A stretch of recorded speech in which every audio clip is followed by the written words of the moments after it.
attention. I want to make sure we really start on time and we get out of here on time. I know it's a night we want to be home. But my name is John Stephen, your executive counselor, and I called this meeting. I'm so grateful you're all here. I see so many familiar faces, and I wanted to make sure as your counselor that there is no sale of this land without input from the communities, and especially on the process. It's very important to me to make sure there's transparency in government and in all we do, and I know the folks you're going to hear from tonight feel the same way. So I want to make sure, and that's why signing up, your email information, we'll make sure we send out information. At the end of the day, when this process occurs, it comes to the council for a vote at the end of the line. And I'm 1 out of 5 votes. So it's very important. I want to hear from the community myself. The important thing tonight is we have 2 gentlemen that I feel are obviously doing a great job for our state and our communities, Manchester especially here. And I have the privilege to work with both of them. But I wanted to make sure the mayor is able to say a few words before we get started, and then I'm going to introduce our commissioner. Mayor? Okay. Hey, thank you all for coming out. I truly appreciate it. Councilor Stephen, really appreciate you putting this on. Really looking forward to the conversation tonight. As I'm sure many of you were involved last year, the city of Manchester is going through a zoning rewrite at this time. And last year we were really successful in going around the city. We did 12 individual town halls, and we really got some amazing feedback from you all, which we incorporated into our plan. So for tonight, you know, from what the councilor and I talked about, that's the thrust of tonight. We want to hear from you. As the councilor said, you know, nothing should go in this place without having a conversation with you all first. We have to make sure that we are integrating everything that we do in the city with the community that surrounds it. So thank you so much for setting this up, councilor. Looking forward to hearing from you too, Commissioner. Very exciting opportunity tonight. Thank you all for coming. Thank you, Mayor. And also, I forgot to give you, if anyone has any information post this meeting, at info@johnstephennh.com. It's PHEN. info@johnstephennh.com. All those emails, all that information I read. You can always send to me. Okay? And tonight, as you see on your desk, you have paper, 1 piece of paper. It's not a lot of paper. 1 piece. It's about content. It's not about volume. But I want to make sure, again, you hear from the individual that's going to start this process for the state. And that is someone I have a lot of respect for, is Commissioner Charles Arlinghouse. Commissioner Arlinghouse is here. We work with him in the council. He prepares all our items as well. And he, without even a flinch, said, I'll be there, I'll talk to the neighborhood, and we'll talk to them about the process.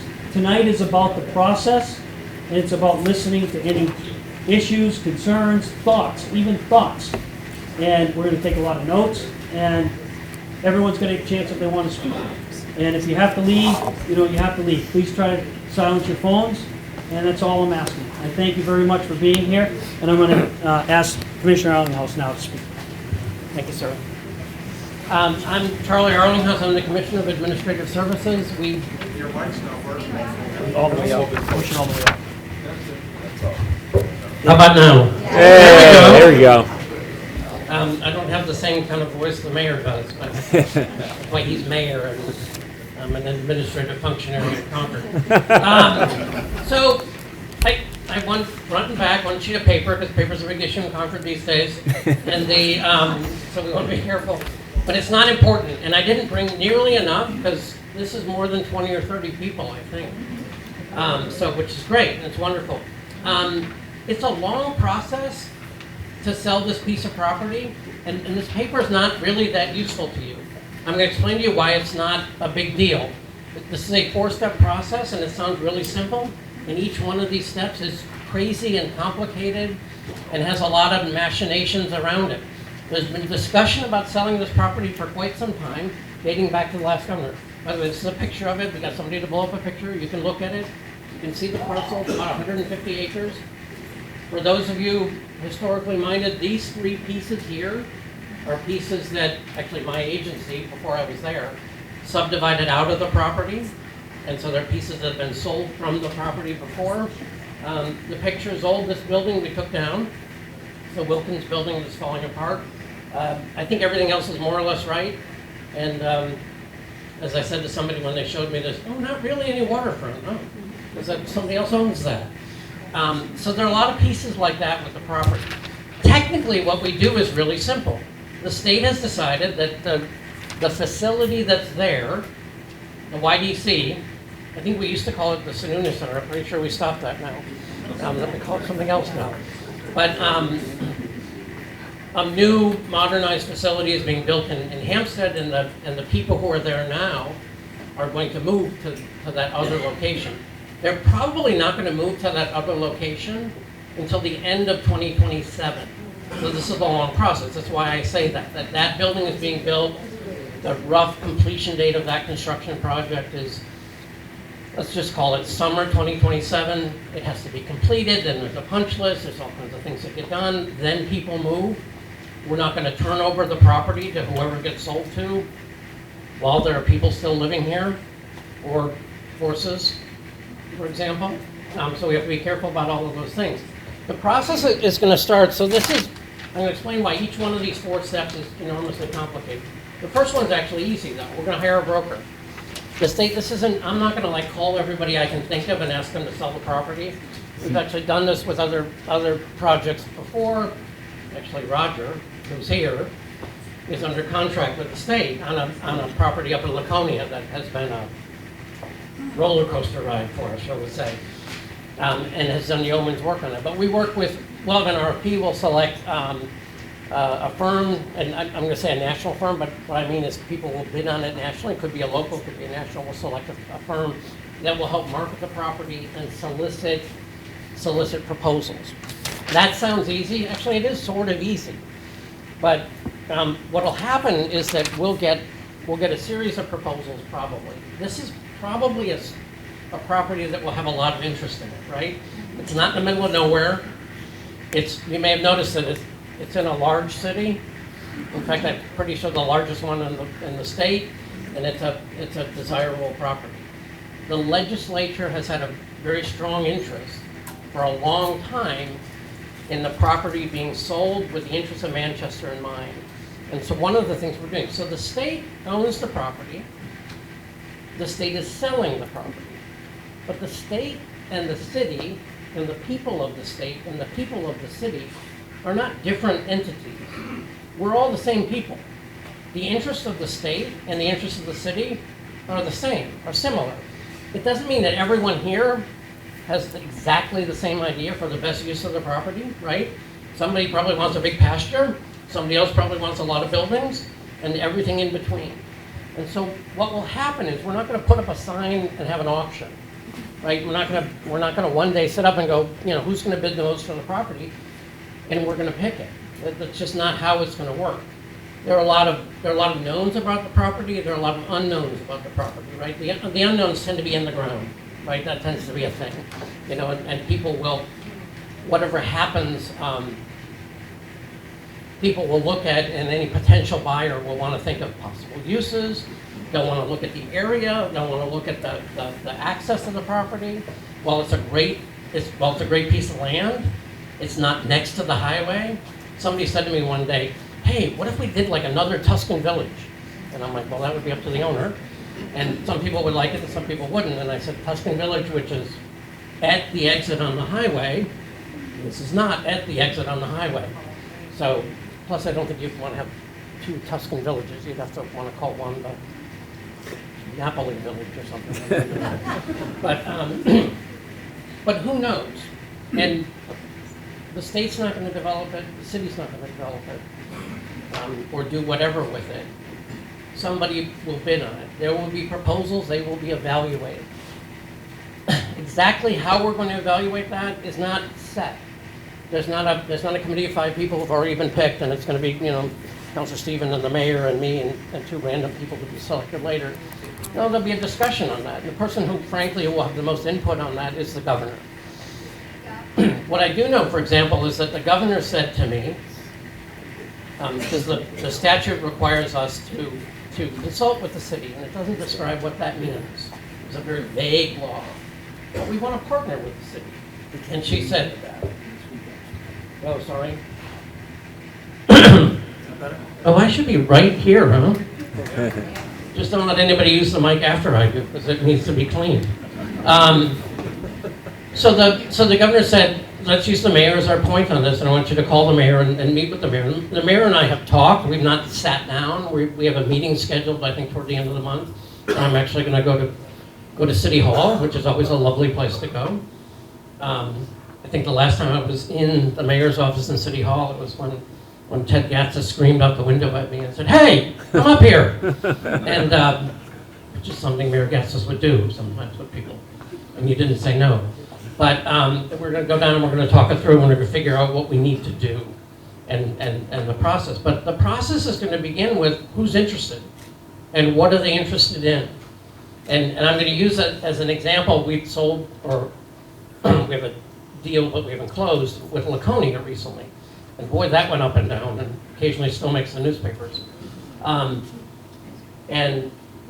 the second round of offers we got included this sort of random spectrum. Over the course of time, we had one offer was, we want to buy the property and make it a flag football park, I guess it was. And our offer is that we don't give you any money for that. If I'm honest, I didn't receive a lot of votes on the committee that was doing the selecting.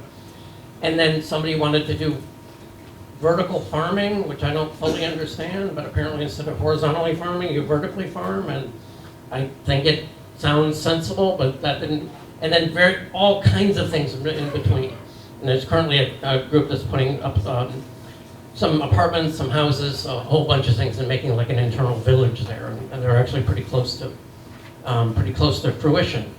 But it's a good example. As part of that process, the time from when we signed a purchase and sales agreement that had to go to the governor and council to when we're going to close will be about 2 years, because it's a long process. Why is it 2 years? Because they have to see, can I get a permit for this? What's in the ground here? Can we do test wells here? Can we dig here? Can we look at this? Can we look at that? And there's a lot of due diligence that they have to do. That will happen here. But a big piece of the process is going to be seeing who's interested, seeing what they want to do, making sure that we market it widely enough that we get a lot of interest, and that we don't go in with a preconceived notion on this is the best use of the property. I think when they passed a law on this a couple of years ago, somebody wrote something like the best and highest use for the city of Manchester. Well, what does that mean?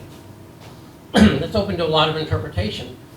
I think the guy who wrote the first draft of that meant houses. But that's not necessarily, like, what is the best and highest use? Is it the greatest tax revenue for the city? Might be, might not be. Is it the best social capital, community capital? I think in the end what will happen is there'll be a balance of things. And there'll be a lot of very different ideas that a group of people will have to weigh. Weighing that will almost, has to, I think, come with community input, with city input. But it's a complicated process. It's one sheet of paper that's really just to tell you, we'll see what happens. And we'll get some ideas, we'll put them together. The governor ultimately will pick one. The governor's not going to sit there like by herself and go, yeah, that one. That pick will then go to the executive council, and it might go electronically, and it might go on paper. We don't even know how that's going to happen. But that will, and then they'll vote on it. And what's happened in the past, I'm going to use this example. The second time we took offers on Laconia, the governor at the time, the last guy, not the current one, had a proposal he wanted to accept. Happened to be the one I like too. Sort of cash up front, and then they figure out what to do with it. And there was a counselor who wasn't actually from Laconia but from Manchester at the time who didn't like that one, and he liked another one. And he won, and the governor lost. That happens sometimes too. I suspect the current governor would almost certainly get what she wanted because she and Councilor Stephen would be in unanimous agreement, and everything will go through nice and happy and smooth, right? Probably. And the mayor will say that was a good idea too. But things might happen. Not everybody will be happy with what happens, but the idea is to do the best we can for the city, for the area, for the community. Anyway, that's kind of where we are. What I want to do, though, is there's a lot of people here, and I don't know how that's going to work, but I'm here to listen. And the listening isn't today only. It's not like like speak now or forever hold your peace, we're not getting married. Any of you? I'm already married, I'm taken. But just so you're aware, but whatever we want to do, I'm here to listen. I want to just add to that. When I was commissioner of HHS, when I came in, when the Sununu Center was being built at that time. So I didn't have any say or anything over the Sununu Center. But I remembered one thing pretty clear as commissioner, that the neighborhood wanted to know what was going on. And they wanted to make sure it was transparent. And we then started a process where we had meetings probably once every 2 months, came down and met with a lot of people, and we continued to do that. You remember that, Gary? We had a lot of discussion. So my hope here is that, Commissioner Arlinghouse, that you will commit to that, at least have continued Absolutely. discussions at certain critical points. This is a long process, but at certain points, we'll bring folks together. That's why it's important to stay on the list, and we'll make sure and continue to know what's going on. Chris Maidment is here with the microphone, and so we're going to just take any thoughts, concerns, ideas, anyone. Gary, you want to start? Yes, and then he'll hand the microphone, and then Commissioner. Oh, You can sit back and relax, sir. Thank you for that. Thank you for coming. Mayor, great to meet you. I'm Gary Hunter. It was an honor almost 20 years ago to be on that committee that cited the Sununu Center in the very center of 157 historic acres that was the Youth Development Center. And it's important that we honor the history of it. It's the oldest reform school in the nation. Students for it used to graduate at 17. They would arrive at their own railroad station down by the river and be escorted back to one of the cottages. It's got an incredible story behind it.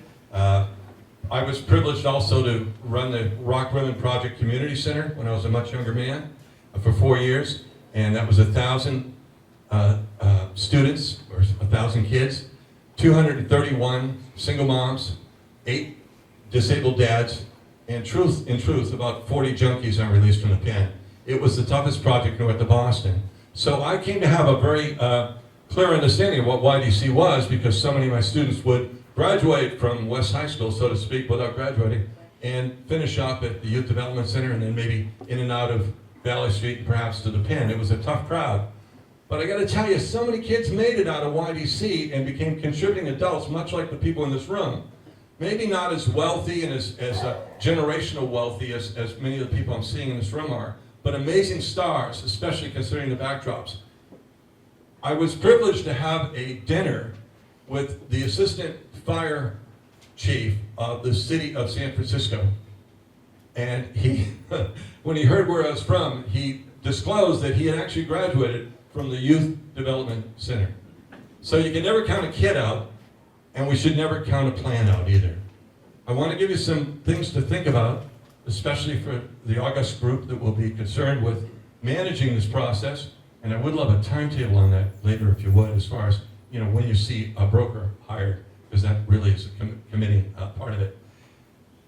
We put together the YDC master plan back in 2006, 2008, and it was an August group that included Teddy Gatsis, Lou Del Sandro, Bob McKenzie from the planning office, a couple of reps, a couple of local people like this schmuck before you, and another Omer Bodwin, if he's still around and with us. We went through every building. Barry Bresiner, the noted architect, walked us through those buildings, and we took special interest in any building that looked like it had longevity and value. One of our representatives from Goffstown had actually saved the roof to the Wilkins building with $36,000, which was a lot of money back in those days. He insisted that that building would be great. Truth be told, and I have to say this, it was burnt down by some homeless people in 2014. So the historical value and the history of YDC isn't without some mismanagement and some struggles. And it wasn't just with the kids. I'm kind of glad to see it move on, but I'm really fearful what we're going to do with it. There is a heritage. The biggest story I want to leave you with is the story of covenants that the land and its parcels may be subject to. We have to understand that 157 acres is the size of it right now, but it didn't just jump out at 157. It started with 110 acres, no, 100 acres back in 1855. Anybody around from that? No? Nobody remembers that? Okay. And then there were 44 acres added in 1911 by Mr. Wilkins. We'll explain that in a minute. And then several other small pieces in 1916 and 1921 until finally we got to the 157 we're in. Well, I believe that you will find, and this will be a struggle, sir, that almost every one of those pieces of land has some sort of covenant on the deed. Now it gets even more complicated. That is the entire site and several of the buildings are on the Registry of Historic Places for the United States of America. And our state division of Historic Resources in Concord, who I wish could be here tonight to speak to it, but I'm sure they'll be involved going forward, could speak to all the fine minutia on that had to be jumped through to take $28 million from the federal budget and build the new Sununu Center. But we had to sign off on all kinds of architectural surveys, historic references, deed surveys, and that group, which served with these gentlemen in Concord, the Division of Historic Resources, left us with two scary thoughts, which now seem like wonderful thoughts. One is that not just the buildings are historic, but the land and the concept for which it was used is historic as well. So it's not going to be an easy sale. It's not going to just suddenly go out to some buyer who's going to be like, oh, I don't mind dealing with all the covenants on this. I don't mind being tied up in court for 12 to 14 years. I'll just sue the state for the costs, and sooner or later I'll own 157 acres. This is not going to be an easy process. So there's a lot to learn, a lot to do, and finally I want to leave you with this thought. The state of New Hampshire has about 1 million people. The city of Manchester is about 10% of that. We are about 10% of the state, so we count. If we take a look at the district that our executive counselor Stephen serves, there's about 20% of the state. If we look at the census tract that includes Manchester, the Greater Manchester census tract, it's about 250,000, which is about 25%. So the commissioner was very kind to note that Manchester has a role in this. You have a lot more than a role. I really firmly believe that between among your representatives, your executive counselor here, who's a local born kid, good solid kid. Don't forget he was the commissioner of DHHS long before he was your executive counselor. He's been serving forever. I can't say enough about this guy. Our various reps and 2 senators share the city. They all will have some sway in it. It's not just up to a governor, but there are 5 votes on the executive council. And that's where the deed comes down. All right, that's all I'll leave you with this final thought.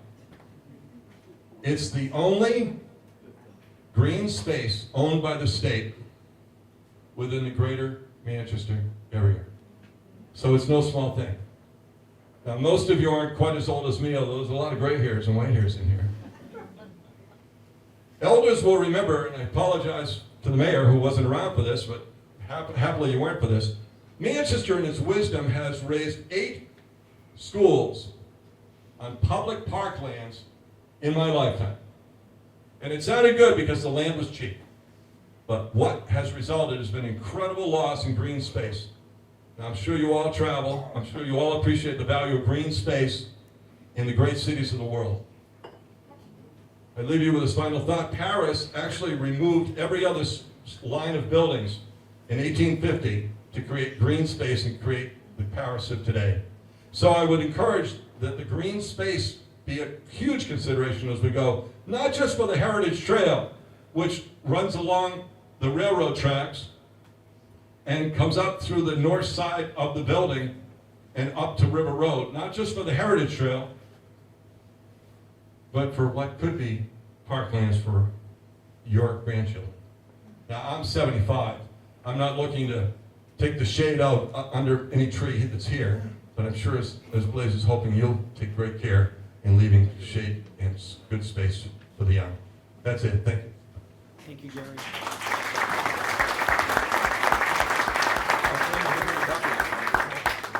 The only thing I'll respond to, because I don't want to get in on whether the mayor has any gray hair or I used to, and then I became mayor and lost it.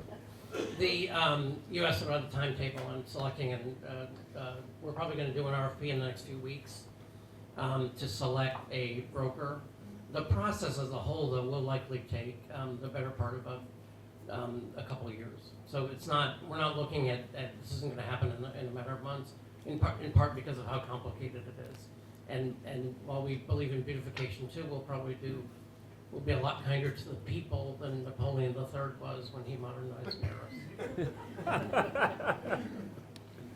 So, anyone want to follow Gary? That was a tough act.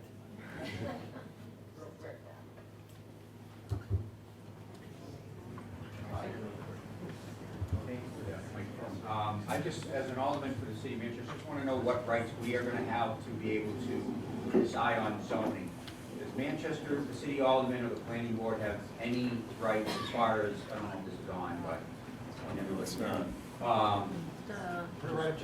here a little bit more, sorry. I've been waiting for this project for 10 years, John. I've been waiting for 10 years for this project, because it's the biggest project in the city for sure. But I'm just wondering if we, as the city of Manchester, are going to have any rights as far as the zoning, or as far as the planning board goes, or the aldermen going to have anything they have to say about this property? Because it sounds to me like the state's going to have full power to do whatever it wants. The state's going to sell the property. And the mandate that we have at the state level is to sell the property. And when we sell the property, while the state is not subject to city zoning, whoever buys it will, I mean, like a federal government or something. But no, so there won't be a covenant that says, yeah, but whoever buys it, it's not really part of the city. I'll use Laconia as an example. We sold the Laconia property, and once we signed a purchase and sales agreement, they literally stopped talking to us because we no longer matter. And they meet weekly with the mayor and the city planner and all that kind of stuff. So it's about where the city has no control now. Once we sell it, the city has control. That makes me very happy. Thanks. Can I ask a question, Joe, just like a follow-up on that, Commissioner? So on the items that are sent to the council, will they include language in the contract that says this sale is subject to the city zoning approval or permit approval process? We would end up negotiating a contract of some sort with whoever buys it. I don't know exactly how that, I mean, I'd have to consult real estate lawyers to talk that through. But one of the limitations on who would buy it is that they know that it is subject to city regulation. So for example, I'm going to use the Laconia project again. This is very different from that, but there's some similarities where the reason there's a 2-year due diligence process is part of the contract is they will not close until they receive every federal, state, and city approval they want. And frankly, in that particular case, if the city at some point says no to like some sidewalk thing, it could blow up the whole deal. It's obviously not exactly where we want to be, but like, you know, we're not going to put it in a nuclear waste dump or something. Thank you. Be a bad location anyway.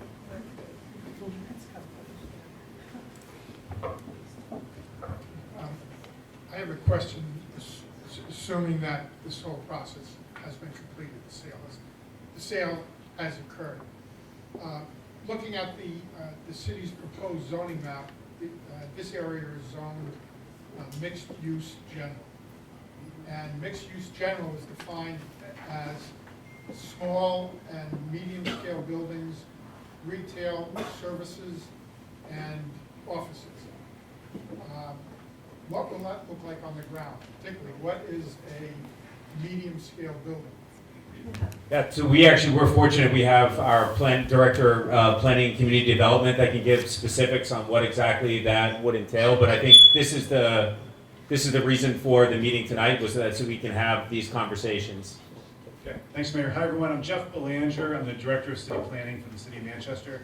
First, I agree with the Commissioner that if this is sold into private hands and developed for a private use, it would be subject to the city's zoning. And so there is a proposal for a new zoning ordinance to come before the aldermen in the next couple of months. And as the gentleman stated, the proposal for this piece of property is for MX2, mixed use general. So that is a change from what is currently the zoning. The zoning currently is R1A, which is strictly single-family homes. The mixed-use district would allow for a variety of housing types. That was done because of the extensive public engagement process that the mayor alluded to earlier when he was speaking. We spoke to over 1,000 people in the city of Manchester last summer as part of our public engagement with meetings across the city. We also had about 1,500 people respond to a survey. The overwhelming response across the board and in Ward 1 was that people think the cost of housing in Manchester is too high, and that the way to fix that is to allow for more housing and more types of housing to happen in the city. So not just single-family homes, but duplexes and small multifamily. So that zoning would allow for buildings to be as large as 9 units. They would be capped at 9 units. They would also allow for a mix of uses, small retail, nothing large.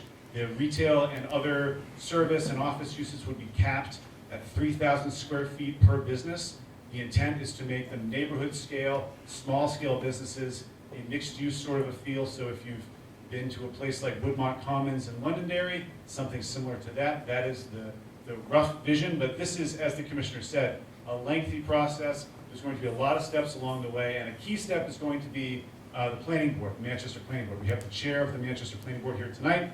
Planning board members are watching this closely. They are going to have a very strong say in what happens, and that process will involve public notice to all of the abutters. Everyone will be able to come out and speak to any proposal that would be put before the planning board. That's important. Another really important consideration in this development is River Road. River Road has a limitation on the width of its right-of-way. It is only so wide. It can take only so much capacity. I think that's probably going to be a limiting factor along with zoning. There are a number of different limiting factors that are going to come into play. It's not simple, and it's going to take a long time, but that's from a very brief, high level, that is what the zoning is looking at for the proposal. Hold on.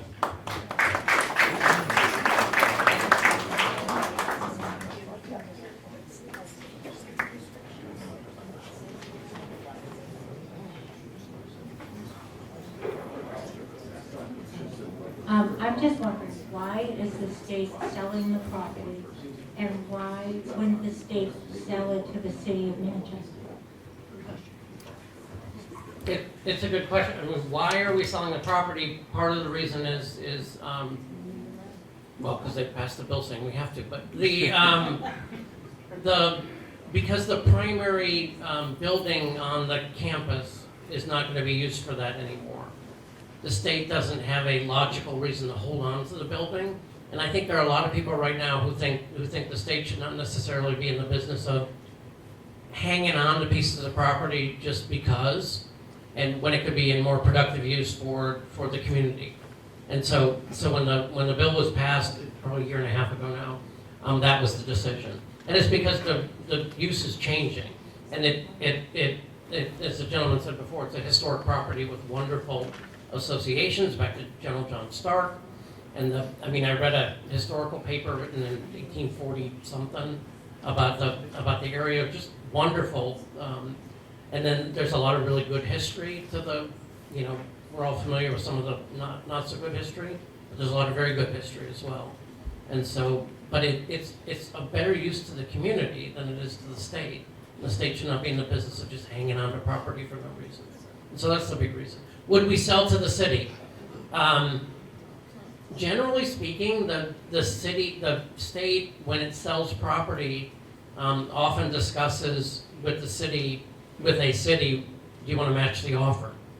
And we've done that in some cases. And I'm not saying we wouldn't necessarily do that in this case.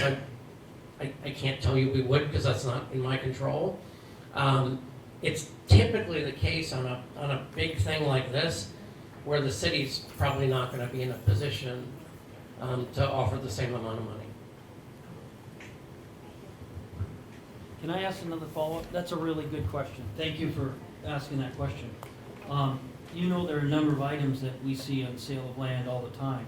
And DOT, the one thing I asked at the last meeting, as you remember, DOT contacted the town of Gilmanton, town of Salem, selling land. And I agree with you that we don't want to be in the business of owning land. But we always contact the communities first. and we ask them, do you have an interest in buying this land? And if the answer is no, it goes to the private community. Why wouldn't that be the same with this versus DOT? It's similar, it's not precisely the same, and I think it's because with this particular property, it's such a huge parcel that one of the things, there's no valuation put on it. So for example, we have, right now my department is actively working on the sale of 4 other pieces of property. And in each case, the statute said, offer to the city first, and then we would have to do an evaluation. And one is Terrell House in Manchester, which is a $300,000-ish piece of property. One is the Philbrook Center in Concord, and I'll use the Philbrook Center as an example. The budget presumes we're going to get $5 million for it, a number they picked out of their hat. But we met with the city and said, are you interested? And they said, we would be interested, and we talked to them about how they would be interested. The statute for the sale of this property talks about working with the city and marketing it, and part of the marketing it is to come up with, this is not something where you just call an appraiser and say, yeah, come in and sort of wander about and look. The historic associations of the property, the possible development uses and not, are something that you can really only tell by marketing it. I think that people would be amenable though. Like let's say somebody said, I want to give you $60 million for the property. I don't think anyone in Concord would necessarily say, well, the city can't have it for $60 million. Only the developer can. I think there's a match. We have some cases where there was a building in Concord that was marketed and somebody, probably Brady Sullivan, because they seem to buy a lot of stuff, bought it, and the city was authorized if they wanted to match it. They had the chance. And they said, we can't go that high. And the government at the time said, well, you would have to go down there. So. Okay, thank you. Does the city want to put a high school there? We got a question over here first, please. Hello, just really a comment. I'm Kevin Kaplan. I live here in Ward 1, resident of Ward 1. And Councilor Stevens, thank you very much for putting this together, and Mayor for being here to listen to this. When I was a state senator, I was appointed by Chuck Norris to be part of the committee to start this process, how we're going to do this. And living in Ward 1, it was very important to me that we put this process in place, that we listen to people. And, the residents of Ward 1 for decades have been great partners with the state and the Sununu Center. And the biggest thing we have to do with whatever happens with this property, I have my idea, but I want to hear what everyone has tonight, but it is, we have to listen to the neighbors here. We have to respect the integrity of the neighborhoods of the entire city, but especially Ward 1, because that's where it is. And we have to listen to people. What we do with that, we have to have multiple meetings with this, because my thing is we have to keep the integrity of what we have here and make the right choices. So thank you.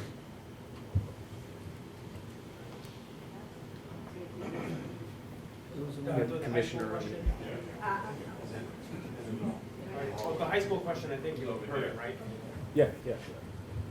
The question was whether or not the city wants to put a high school there. That's not something that I would or have proposed. I think logistically that would be an extraordinary challenge if you were to have buses going up and down River Road during the day, in the morning, and in the afternoon.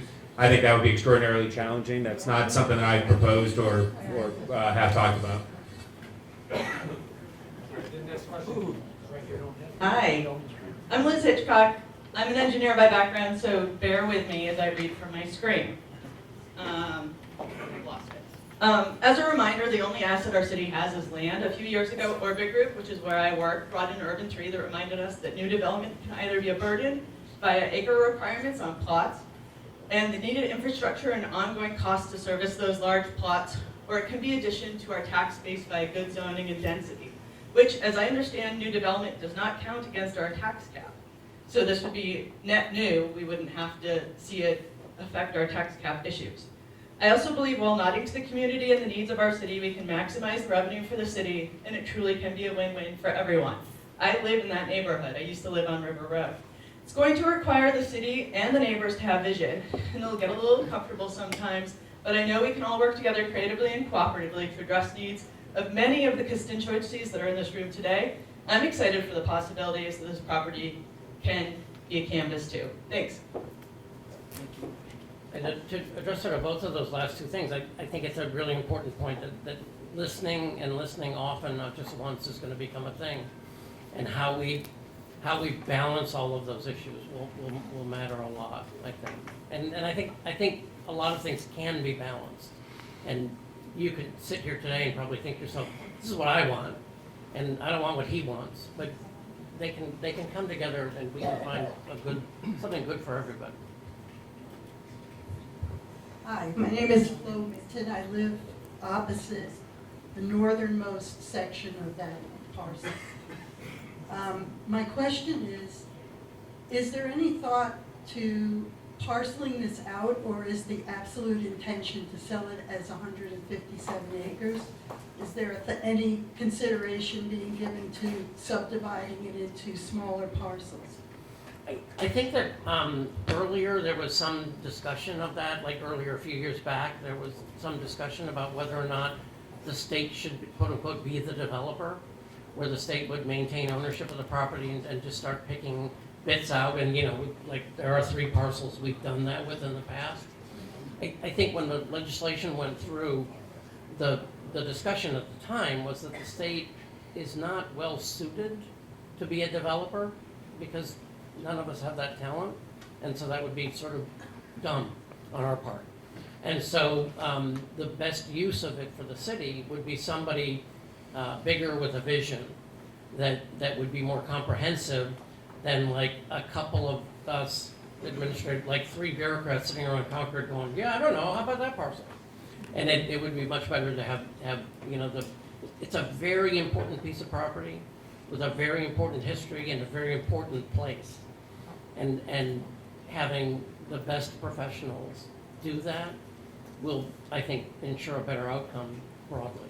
So the answer is, it's gonna stay at 157 acres, We're going to sell the whole thing. thank you, but we're not sub-parceling it out. No. Okay, No. thank you. Right over here.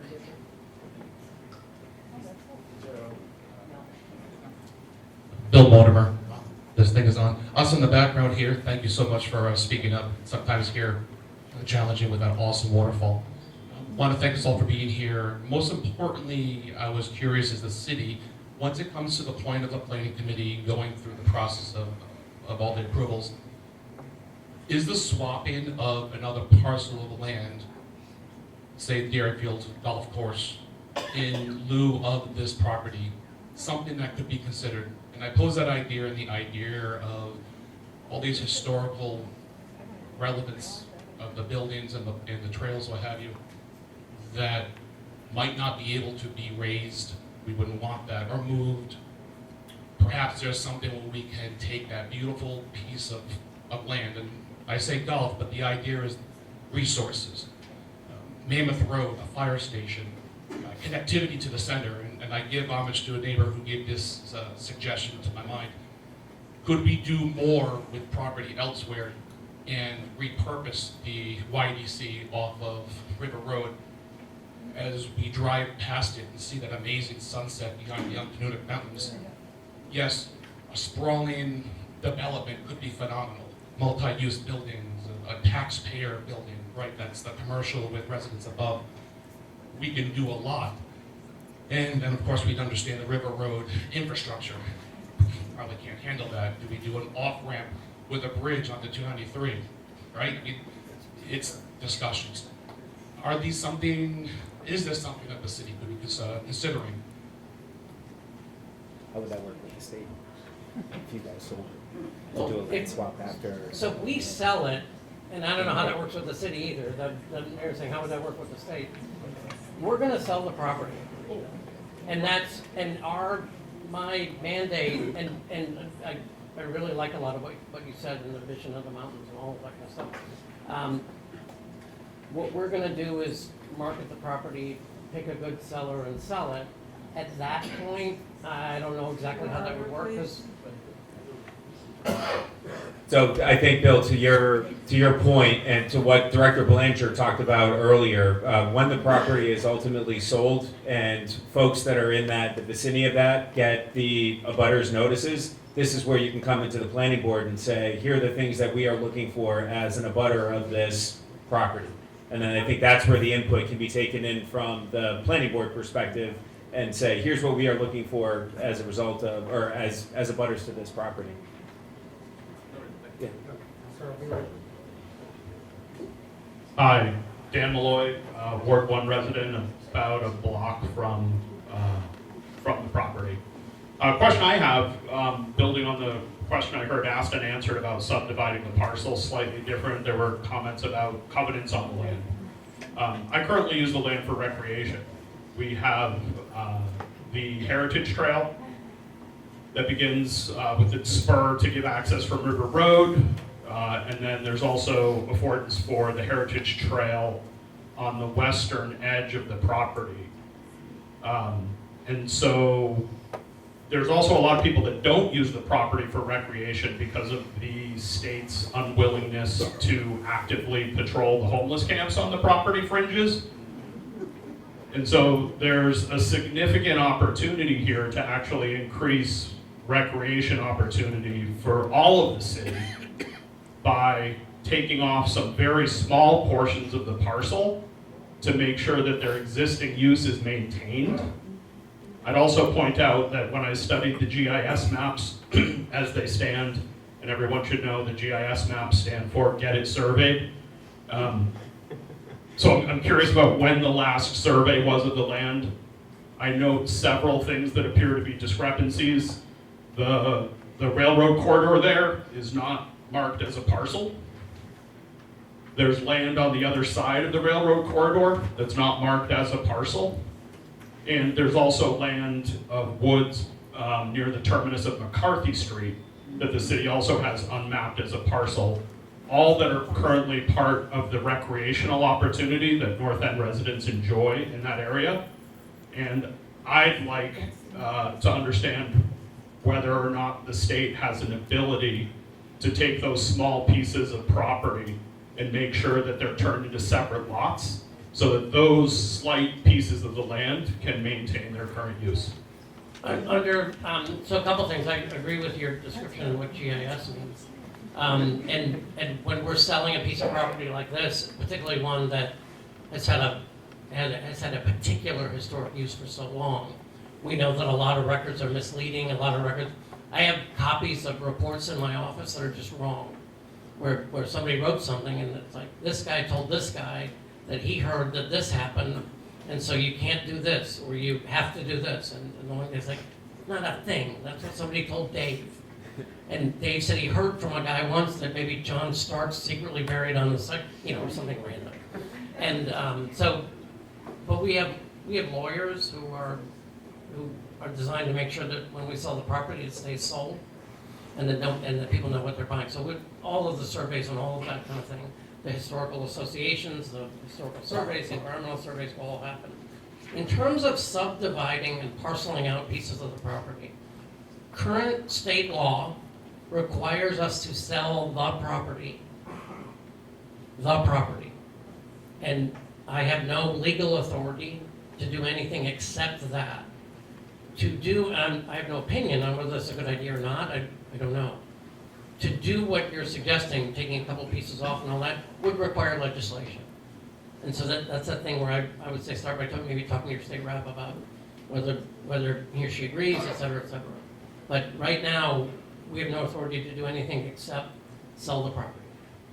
And could you as one piece. And could you clarify, is there a timeline to survey the land? There's not a timeline to survey the land.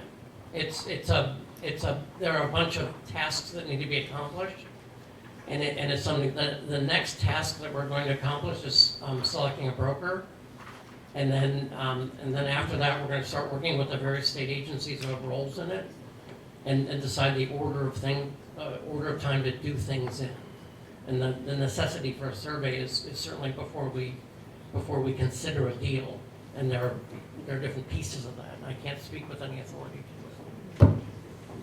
Hello, my name is Bob Olivier. I'm a resident adjoining the property. I'm just asking a few questions. Everybody talks as if we're selling the property, the state is selling it. And I know that this conversation came up quite a few years back, and paperwork was so found that the person that initially owned the property, and I'm not good with names, so he in turn gave it to the state with the understanding that this property would be used for the development and health of children, youth. And that is why he gave it. If it was not going to be used that way, this property was to revert back to the family. That was a discussion that was brought up years ago when they were talking about selling YDC. And that was squelched, and in turn, YDC started to develop other things, a new building, etc. My thought, something of this strange, is that maybe the state and the city of Manchester could expand what is being done for youth. It would stay in conjunction to that original request, the land be used for them. The state could benefit by taking the entire state and bringing youth down here to get reformed. As that other gentleman said, he found the vice chief of over in Los Angeles or San Francisco. There was a child here. So why can't we do the same but make it bigger and better? We have the land. Land is precious. So why not take it and get going and do something for the kids? And don't break any laws or start fighting as to who owns it and who doesn't. There's a decree out there. Let's go with it. Sorry, that's all I have to say. No, I think that's fine. I know some of them. And there's a lot of good work that's been done on that property, and there's good work that can be done. I would say this, that a variety of the covenants and some of the things you talked about, some of which applies to land that's no longer part of the parcel, but it was in a different part of the city where the proceeds were used. There have been a lot of people over the last decade or so, not just the DOJ, but various and sundry lawyers and other real estate attorneys who have looked at all of that and the deal with US DOJ when that grant was done 15 years ago when the counselor was a commissioner. And the property is available for sale. And so before the legislation was passed, there was a lot of discussion about that. And the legislation was passed. So is that a possibility?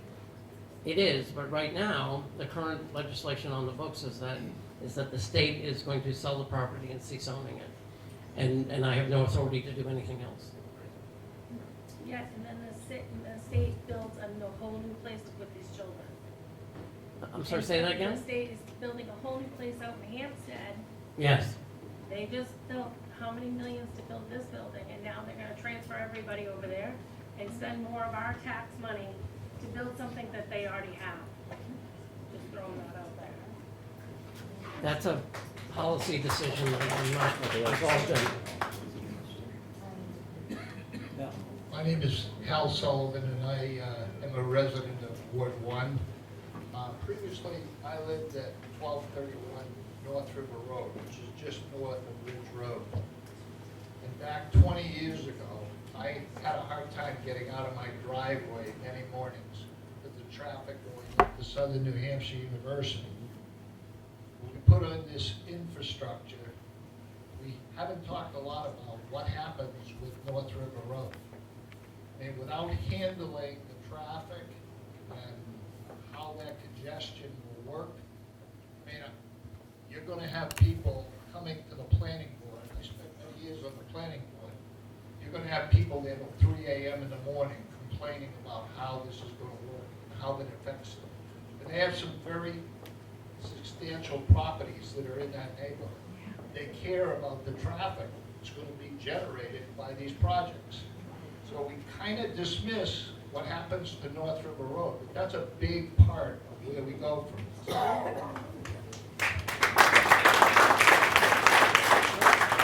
So I could not agree with you more on that. So the counselor, as part of the 10-year, I don't want to speak for you, but as part of the 10-year plan for the 10-year DOT highway plan, these are conversations that the counselor and I have had in public about the traffic on North River Road. And if we are going to do any level of development on the YDC property and of course Hackett Hill as well, the reconfiguration of the exits at 6 and 7 on 293 have to be a part of that conversation. Otherwise, the traffic would just be abominable. And making sure that's part of the reason why we have these conversations now, because we need to get that community input so that we can take it to Concord and say, look, this is not going to work for us if we're not able to do this from an infrastructure standpoint. There's a whole global aspect to this that we have to consider. Hal, you're absolutely correct. And 6 and 7 exits right now under the current plan by DOT are taken out of the 10-year plan because of the $400 million deficit we're in. There's been a lot of unnecessary projects, I feel, in the past. I haven't been involved, but I've talked to the mayor. We are going to work very hard to make sure exits 6 and 7 are put back into the 10-year plan. That needs to happen, okay, in my opinion. And it's not just about Manchester, it's the whole state. You go on that exit 7 or 6 at 4 or 5 o'clock in the afternoon, and you're having cars drive by you at 80 miles an hour, and you're stopped. And that's just, it's a tragedy waiting to happen, and there have been fatalities. So, the one thing I want to raise here is on 6 and 7 as we go through this process too, because it is an aligned process, and it needs to be aligned. That all of you here, if you see that 6 and 7 is put back into the 10-year plan after the first process is the council, 5 votes, sends the plan to the governor. Then the governor makes her decision, sends the plan to the legislature. And then at the end of the day, the policymakers make the final decision. So along the way, make sure you talk to your representatives as well, and the governor's office, about the importance of exit 6 and 7 being put back into that 10-year highway plan, and within a short amount of time. I know we have other questions. I want to first thank Arthur Sullivan. I see Arthur here, my good friend. Thank you for letting us come here tonight, Arthur. Chris?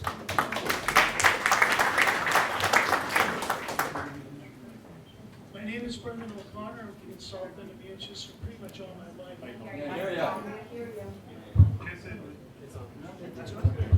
Okay. Can't hear me because I'm shy. So anyway, I'm from the South End, lived there almost all my life. And I think that's the most beautiful piece of property up there. And I'd like to see as much green space left as possible.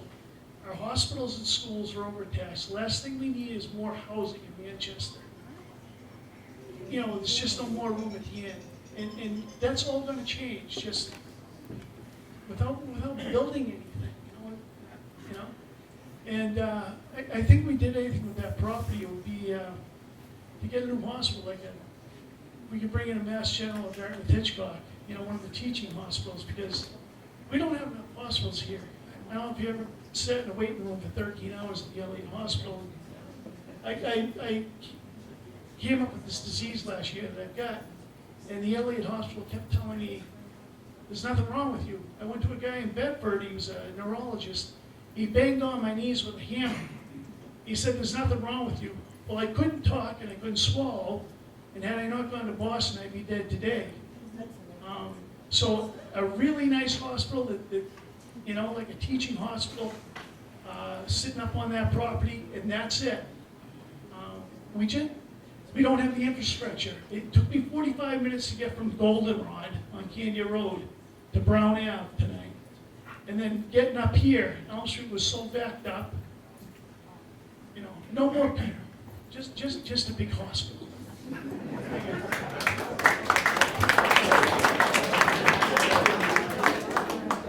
Hi, I'm a resident from Ward 1. Actually, I'm right behind what you see on Elm Street. And that's another issue. Elm Street is so busy. We got cars racing up and down the street, 2 o'clock in the morning. We need more police on that street to track. Also, during the daytime, they're racing up the street with schools open. And we have trucks coming up the street. So we need more work with that. But as far as housing goes,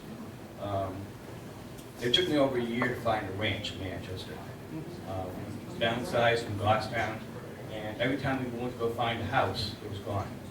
So we finally found this beautiful house at 2468 Elm Street. And we don't have enough small houses for senior citizens.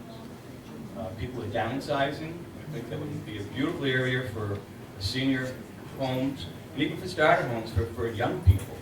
And you have the trails out back. You have the riverfront for the people. I mean, that would serve the people of Manchester. Thank you. Yeah. So I really appreciate that. I really appreciate that comment. The city, we just actually released an age-friendly action plan, and one of the first things at the top of the list is senior housing, and recognizing that cost of living is continuing to increase exponentially, and that we need to make sure that we are taking great pains to ensure that our senior population in the city is being served. And that speaks to the need for additional opportunities at the Cashin Center, but that it goes beyond just housing. It's sidewalk infrastructure, so individuals can walk up and down it, but it's green space, right? So I hear your concerns, and we just released an action plan to address that in the out years. Thank you.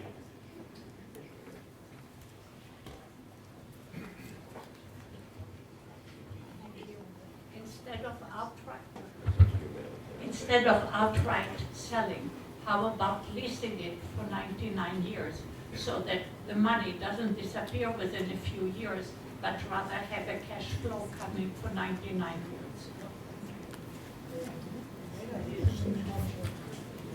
Yeah, I don't know if that's a good idea or bad idea, but the law now requires us to sell it, and they didn't say or sign a 99-year lease. So if you got a state rep to introduce a bill and had a 99-year lease, then we would do that. But right now, that's not an option. Hello, Kathy Turgeon. I live in Ward 1. I would like to be able to be sure that the city residents have access to the water. We could have crew teams at the high school. We could have rent out spaces to keep kayaks. There's a lot of things that could be done along that riverfront. Look how long it is, and some way to access that, to my mind, would be an important part of the process. I think a lot of times in various proposals, they'll discuss things like that, and I wouldn't be surprised if we didn't get a number of proposals that made a big point of that. Councilor Stevens, you mentioned bringing back the exit 6 and 7 into the 10-year plan. It's clear that access to this property is a problem. Would either of the, with the concept of the improvements at 6 and 7 provide good access to this property? I don't recall that being in the plan prior. I mean, I'm not an engineer. I would ask that question to the engineers, but the last design I saw was a substantial improvement. But I don't know exactly the answer, so that's something I'd want to ask DOT. But I mean, I appreciate you asking that question. Yeah, hi, quick comment. I appreciate all the feedback regarding the use of the property, especially the green space feedback. I think that hit a nerve over here. I have a question for the council, for the city, I guess, actually. It sounds like almost a little premature in having a vote on the zoning, rather before you even realize what kind of developer is going to come in and do something. I know you can do a quick turnaround on that. Why don't you do a slow walk on having a zoning vote rather than do it within the next couple of months, whatever was discussed earlier? So the zoning rewrite was one of the recommendations that came from the master plan that was done several years ago. And the zoning rewrite is, it's citywide. It's not just Ward 1. But certainly whatever were to come from the sale of this land, 2 years from now, 3 years from now, or whatever, we could certainly revisit what the zoning is in that area. I think the concern was that in the 180 years that we've been incorporated, 179 years we've been incorporated as a city, we've only done 3 zoning rewrites. So we are in a position now where we're looking at opportunities to ensure that development is able to come without the red tape and bureaucracy, and that's the rationale behind it. So if we have to come back to Ward 1 and revisit, we certainly can in the next few years.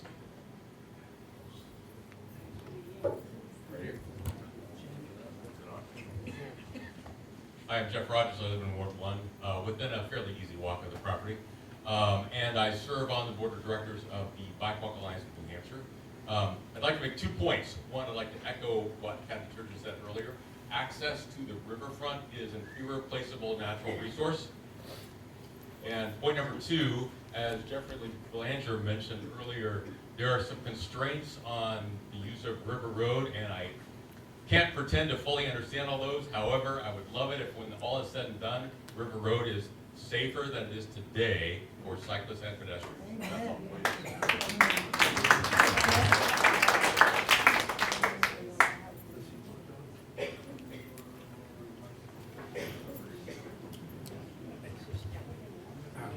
Good evening, Gary Simmons, resident of Manchester my whole life. Over the course of years, many times, we've probably all read in the course of the last 50 years, different governors or people of power that have been wanting to buy that property or sell that property. Sadly, it's now come to fruition, and that's going to happen. Once the state sells that property, it's done with the state. They're not going to have a concern. So the big premise here is going to be on what the city's going to do with it. What's happening now, though, is it sounds like in relation to what he's talked about zoning, some of these decisions are already being made, and it's already being zoned as a general use or multi-use in general. So that some of that decision is already being made. Now, historically, we've seen over the course of years, read about it all the time, different buyers of property fighting with the zoning board saying, hey, we can do what we want with this property as long as it meets the zoning requirements. Now, if somebody comes in and buys this property, it meets the zoning requirements that you establish. What power do we have at that point to say you can't do this or you can't do that? We can have say, and we'd like this and we'd like that, but if it meets the zoning requirements, we're done. That contractor can do what they want, if I'm not mistaken.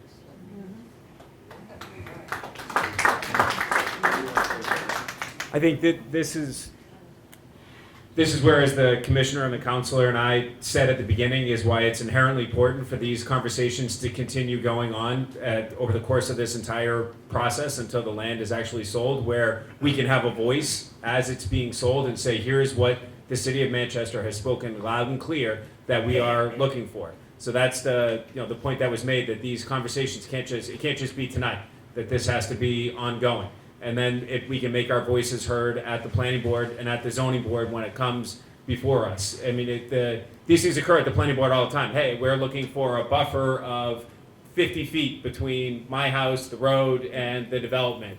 These are the conversations that we can have when it actually comes to play in the ward. Are we addressing that now? Well, it hasn't been sold yet, so we don't know what the development would look like in any way. Zoning laws now that prevent that, so when people buy land, they know what they're getting into? Can't we change it now?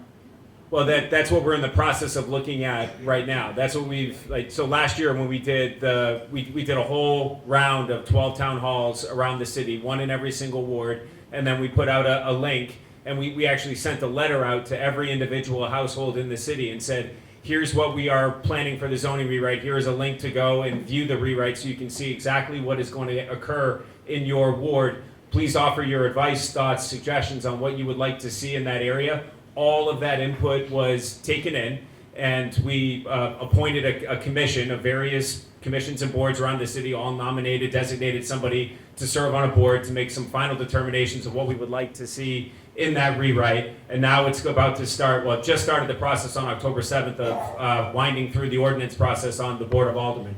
So if there are changes you would like to see, we will have a public comment period on the zoning rewrite in November. So there are still opportunities to call your alderman, say, hey, I'm looking at this, and here are my concerns, and then come to the public hearing in November when we have that to express any concerns that you might have. And there's still opportunities. This has been extraordinarily open and transparent process, and would certainly love any additional feedback that you might have as this continues to move forward. Mayor, could I jump in? Yeah, oh yeah, please. So, again, Jeff Belanger, Director of City Planning. Sorry, trying to see the lady in the back. So we have I've heard a number of comments tonight about things that people would like to see on that land, and we've already addressed some of those in the proposed zoning rewrite. So one of those is a buffer. Someone mentioned buffer recently. They'd like some more protection from any development that would happen there against neighboring parcels that are right in there. So the proposed zoning ordinance would require a 50-foot buffer for the development of any large tract like this. It's called a planned development. That would be a new thing. That's not required today. Today, somebody could buy that land and put up a bunch of houses. There would be no required buffer there today. With the proposed zoning ordinance, there would be a required buffer in most circumstances. There's a small chance that wouldn't happen, but almost definitely on a large parcel like this, there would be a 50-foot buffer required between anything built there and neighboring parcels, which, again, not in the zoning ordinance today. Another thing this gentleman here mentioned, the need for small homes, starter homes, senior housing, As part of the survey that we did, we partnered with the University of New Hampshire Survey Center. We did a citywide survey. One of the questions that we asked was, what types of housing would you like to see in the city? The #1 response by a wide margin was smaller single-family homes, which are good for starting families, starter homes, which are good for people trying to downsize. That's something that the proposed zoning ordinance would make easier to do, much easier to do than happens today. So there are a number of different aspects of this ordinance that we have thought of ahead of time that we know people are interested in because we did all this public outreach last summer. So there are good things to look forward to with the zoning ordinance. I'm happy to talk in more detail, but I just wanted to address those couple of points. Thank you.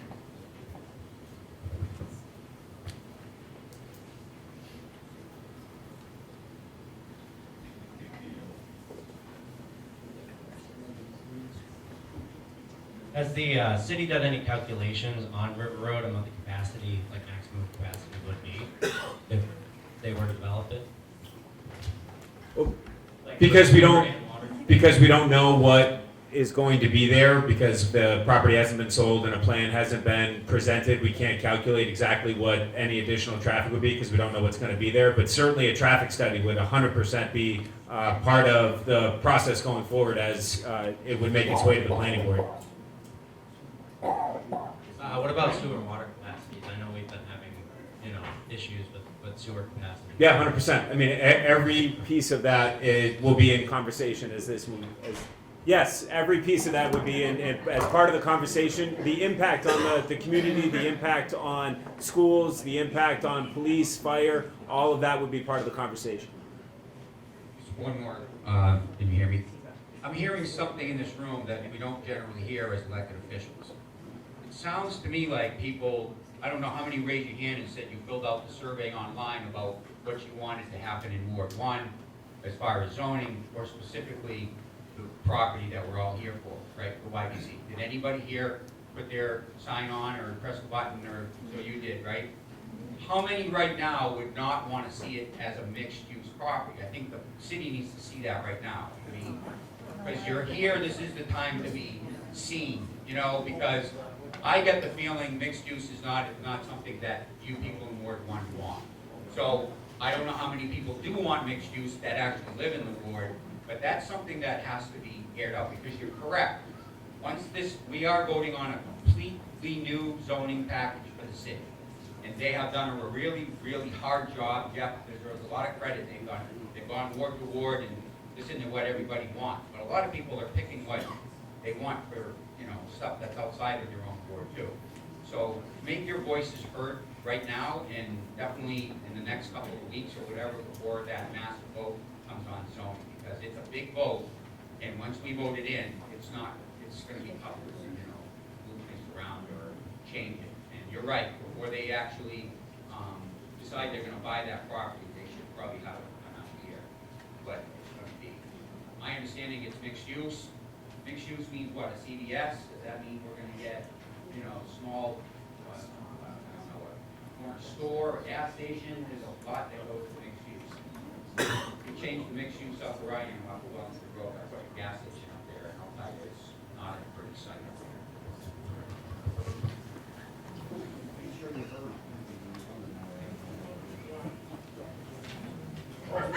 Hi, I'm Karen. Thank you for coming. Live on McCarthy, so I actually see a lot of what's going on throughout the YDC property. And I'll tell you right now, it's not a mixed-use property. I don't want this to be another downtown that's just an offshoot of Elm Street. It's not appropriate for that neighborhood. I would rather see that the master plan said 1A residential and not go full bore with a mixed use. It's not appropriate for that property. It's not appropriate for the neighboring neighborhoods. North, south, east, west, they're all 1A. And when you did the master plan and you looked at the master plan and you said, well, this section of Webster Street is 2A and this is, yeah, okay. That's people overriding the zoning. we have an opportunity here to stop that from happening on this property. And I'm saying right now, do it now, because once you say to a mixed use, it's gonna be nuts. And, you know, River Road, that the traffic is outrageous. They have no control over the speed limit on that road. I dread every time Southern New Hampshire University lets out. And when they bring in the new group of kids, they go through River Road, on River Road, 50 miles an hour. The police have had the signs up there with the flashing lights and the whole 9 yards, hasn't stopped them from doing that. It's a 30-mile-an-hour speed limit, which it is throughout the city. I can't tell you how devastating it is to hear that there are pedestrians getting hit and killed, that there are kids on bikes getting run over. It breaks my heart. But this is what's happening in the city, and I can't say this enough times. That mixed use on that YDC property is a big mistake.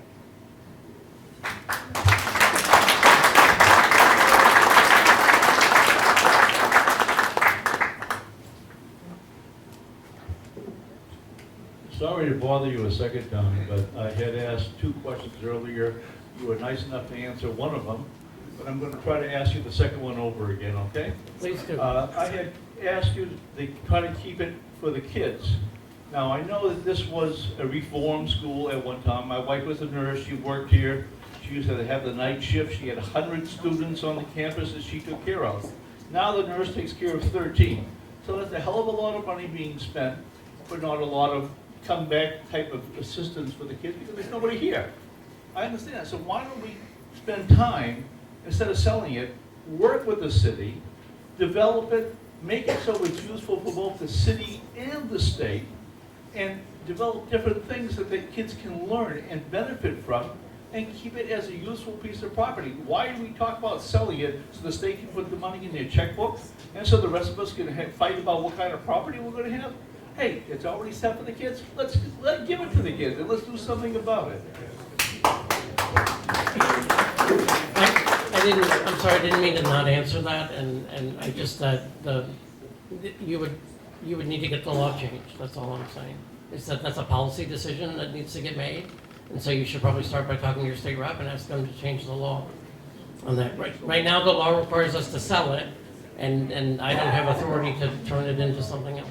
Just make up your mind, you're not going to sell it. Simple, I'm not going to sell it after all. They're required to. Yeah, if you get someone to pass a bill. Okay. Thank you, I will. By the way, I don't mean that smart alecky. Okay. I just mean that there's a law requiring us to sell it, so we're selling it. And if you don't want to sell it, just change the law and we don't have to sell it. That happens all the time. Quick question. Online surveys are helpful. People raising their hand here is helpful. Great to see so many people coming out. Is it safe to assume this process will include ballot initiatives, something for us actually to vote on and get, I mean, this is a small percentage of the affected people that are here, as large as the crowd is. The process for the sale of the property, while it includes input by elected officials and approval by elected officials, there's not a referendum process. So the ballot approval, so to speak, is by the governor and council.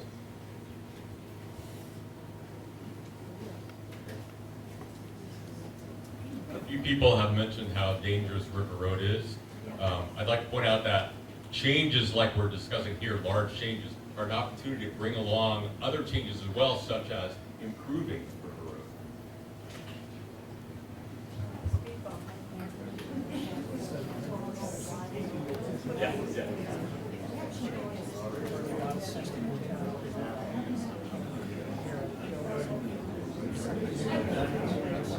Hi, I'm Brady Sullivan, and I live directly across the street. Quiet down, please. Go ahead. We live directly across the street on Scenic Drive with three of my Scenic Drive neighbors. And I can tell you firsthand, we have seen heard of motorcycles screaming by at all hours of the night at a very high speed. We hear pretty regularly the fire trucks going to the YDC on a regular basis for some false alarms. But more importantly to me, the question is, who decided and why was it going to be developed as a mixed-use parcel? Why? What was the rationale? Jeff?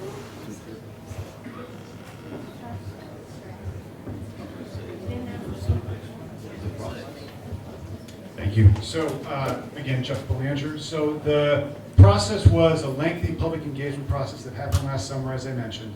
We got a lot of public input. The public input from Ward 1, among other places, was we need a lot more housing in the city for a variety of reasons, most notably that price of housing in Manchester is too high. That's what people said across the board.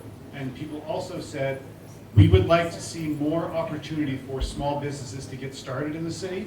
We think it's a little too hard to start a small business. We'd like more opportunity for that. We'd like small businesses to be able to get started closer to residential neighborhoods so that people can walk to places that they want to walk to, like a coffee shop or a salon. Someone asked earlier what kind of uses would go in there. Under the currently proposed zoning, the uses would be limited to things that are friendly to residential neighborhoods, salons, coffee shops, with certain permitting, a restaurant, but corner stores, things that are small, nothing exceeding 3,000 square feet. So it was the result of a lengthy process. As the mayor alluded to, the process originally began back in 2019 with the master plan. The master plan said to redevelop things in a mixed-use way throughout parts of the city, including in Ward 1. So that's where we took the initial direction from, but then we checked all that with a lot of public meetings that happened and a survey that happened last summer. So that's the rationale for where that came from. Because that is not a mixed-use area. That is clearly residential. All the way around that 157 acres is all residential. Yeah.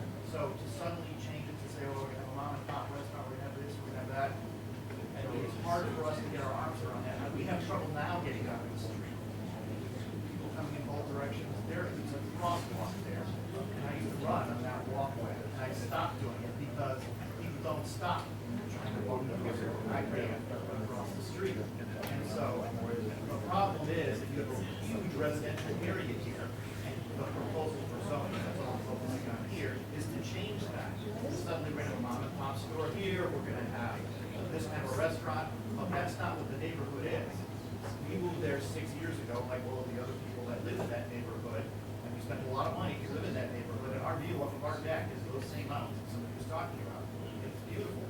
But there's a huge, we talk about that, but there's a huge homeless problem here. We have it in our neighborhood where they can walk in people's garages, like Arthur lives down the street, people walking in there. It's unbelievable the number of houses people walked last weekend on those trails you're talking about. There's clothes everywhere, there's little encampments, and we live with that.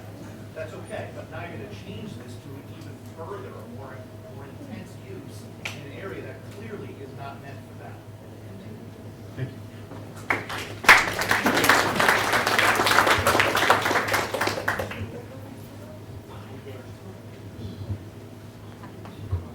Hi, my name is Carissa Foster. Live on Scenic Drive. I've been in contact with the mayor this week actually, and he's been very responsive, so I appreciate that.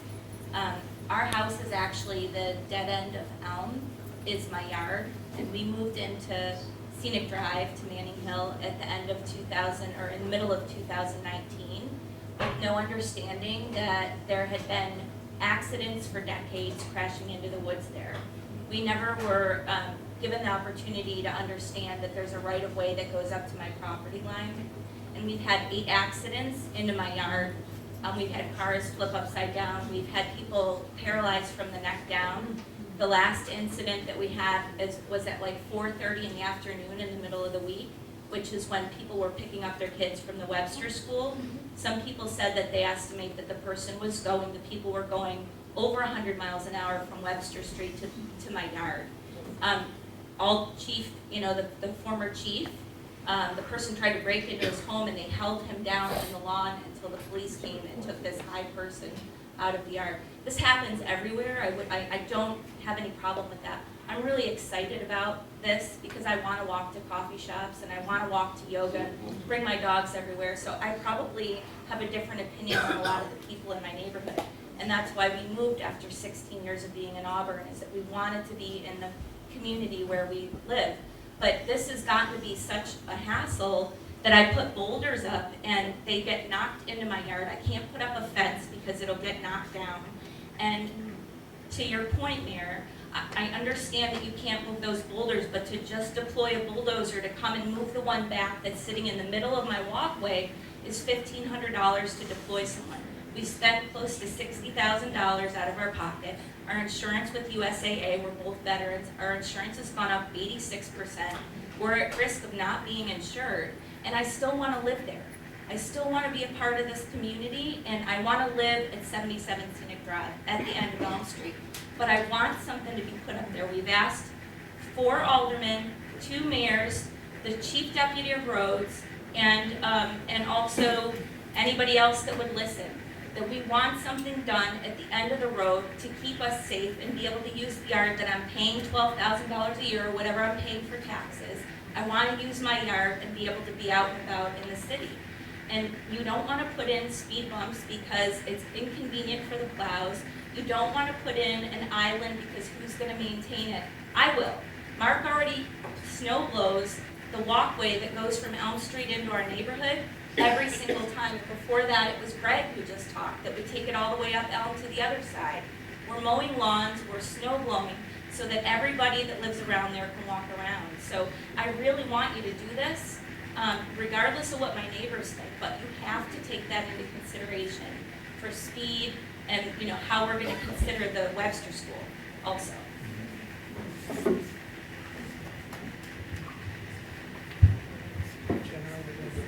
I just wanted to ask if anybody's thought about what the impact to property values for people that have spent $1 million on their homes, the effect of mixed use plus lower priced housing put directly across the street from their $1 million properties. I would think that's a big consideration for everyone.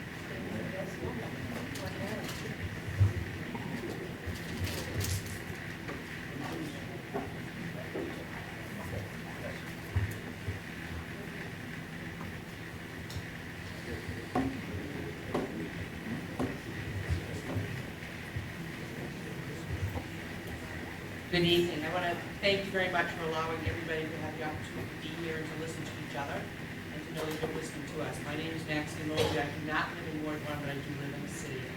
And I have the same concerns about traffic, on how you can accommodate traffic no matter what that land eventually is being put up. I really like the conversation about looking at opportunities for housing for folks like me and many of the people in this room that love where we live and love this city and want to stay in the city even when we potentially cannot stay in the home we are currently in. I will tell you that where I live, I'm in walking distance of a 55+ community that I cannot afford to go move to. My house is just about paid off. Even with the proceeds from that house, I could not sustain that, living in that community. I think that those of us who love this city and want to stay in this city, I mean, I would love to at some point move someplace more affordable and accessible to me and let my house go to a family who decide to raise their family. I can't do that right now. I love this property over here. I mean, I love this parcel of land. I love the idea of water access. I love the idea of maintaining recreational use. But I also think that there's a population in the city, and it's a large population, that cannot afford to leave where they are and go where they need to be. I am talking to people who are moving to Auburn and other communities because they cannot afford senior housing in this city. So I appreciate the conversation and I hope that it continues. Thank you.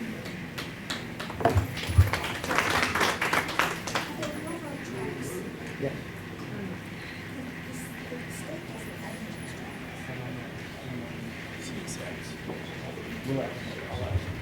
Thank you.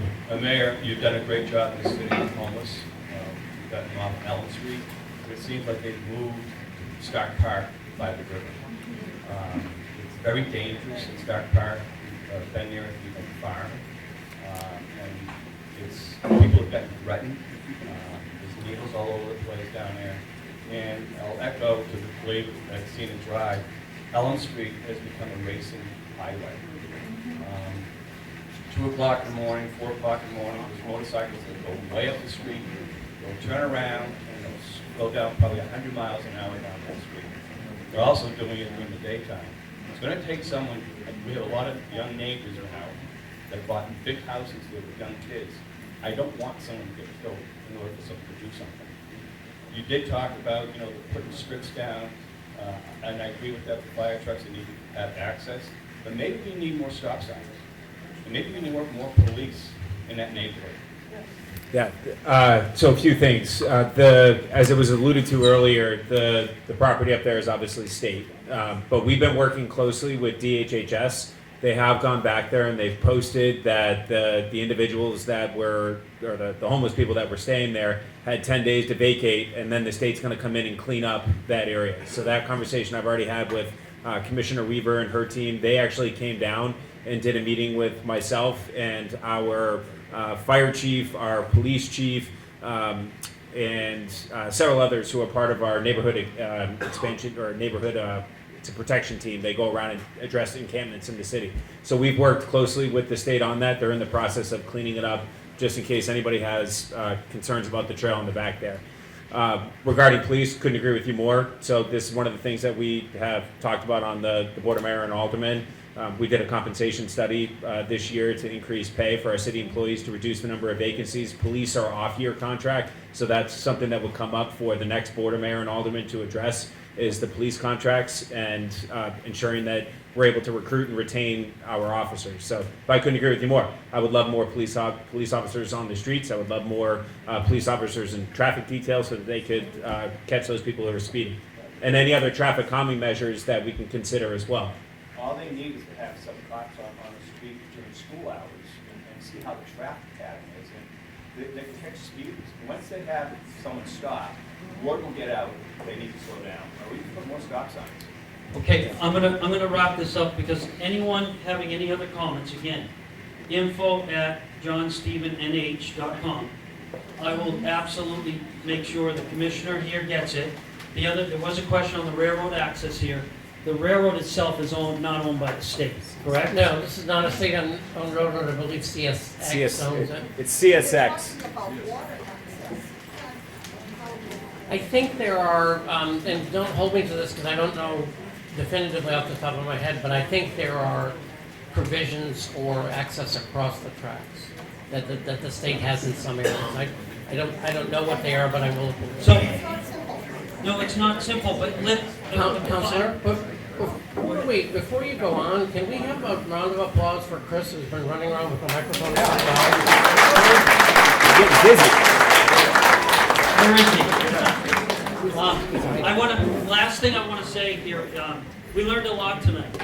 I learned a few things. One thing I learned is that the land will not be sold without the city's involvement in zoning. So we know a big contingent on zoning. We learned that there's going to be input, possible zoning changes. Gary, thank you for your input too. And you all are going to have the availability to talk to your city aldermen at large, and make an impact on that zoning change. It's coming up. We heard that. The third thing we heard is that Commissioner Erlinghaus mentioned that soon he's going to be submitting, or they're evaluating right now, a broker who's going to be chosen. That contract's going to come to me and the other council very soon. And so I'm going to make sure that you all know that, and you have my, again, email access. If you don't like who the broker is and you have reasons why we shouldn't vote for that broker, let me know. The final thing is we're going to have continued dialogue. Just continue to look for that, and we'll have more meetings like this, but it's going to be a long process. The final thing I heard here tonight, this isn't going to be something, and I'm very happy to hear that.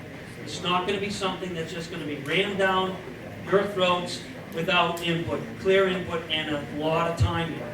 Gary, the timeline that the commissioner has indicated we'll see, I'm going to wait for, and I'm sure we'll be getting soon. So thank you all for coming. We'll have more discussion. Thank you, Mayor.